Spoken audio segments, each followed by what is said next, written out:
Hello പവിത്രം പുത്തൻ promo വിശേഷങ്ങളിലേക്ക് എല്ലാ കൂട്ടുകാർക്കും സ്വാഗതം. അങ്ങനെ നമ്മുടെ പുതിയ പ്രൊമോയിൽ നമ്മുടെ വേദയ്ക്ക് കോടതിയിൽ എടുത്തുകൊണ്ട് പോകാനുള്ള സാരിയും കോട്ട് തയ്ക്കാനുള്ള തുണിയൊക്കെ നമ്മുടെ വിക്രം എടുത്തു കൊടുക്കുക കേട്ടോ ആദ്യമായിട്ട്.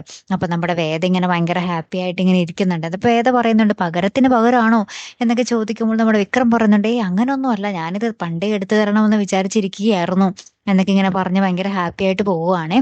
ലാസ്റ്റ് നമ്മുടെ ഈ വേദയും വിക്രവും കൂടെ നമ്മുടെ ശ്രീനി സാറിന്റെ കാര്യം പറഞ്ഞ് പിന്നെയും അടിപിടിയൊക്കെ കൂടുന്നുണ്ട്. ആ ഒരു സമയത്ത് ഒരു കുഞ്ഞു ഭക്ത വിക്രം എന്നും പറഞ്ഞ് വിളിച്ചിട്ട് വിക്രമേട്ടാന്ന് വിളിച്ചിട്ട് ഇങ്ങനെ വരുന്നൊക്കെ ഉണ്ട് കേട്ടോ. ആ കുഞ്ഞു കൊച്ചും ആ ഒരു എന്താ പറയാ മലയ്ക്ക് പോകാൻ വേണ്ടി ഒരുങ്ങി ആ ഒരു കറുത്ത ഡ്രസ്സൊക്കെ ഇട്ടായിരിക്കും വന്നിരിക്കുന്നത്. അപ്പൊ ആ കൊച്ചിനെ കാണുമ്പോൾ നമ്മുടെ വിക്രം ഭയങ്കര ഹാപ്പി ആയിട്ടൊക്കെ ഇരിക്കുന്നുണ്ട്. ഇനി അവര് തമ്മിൽ എന്താണ് കഥ, ആ കൊച്ചിനെ എന്തെങ്കിലും ആപത്ത് വന്നപ്പോൾ നമ്മുടെ വിക്രം സഹായിച്ചിട്ടുണ്ടാകും, അങ്ങനെ വല്ലതൊക്കെ ആയിരിക്കും. എന്തായാലും നമുക്ക് നോക്കാം കേട്ടോ. കാത്തിരുന്ന് തന്നെ കാണാം. അപ്പൊ അടുത്തൊരു വീഡിയോയുമായി വരുന്നത് വരയ്ക്കും ഗുഡ് ബൈ.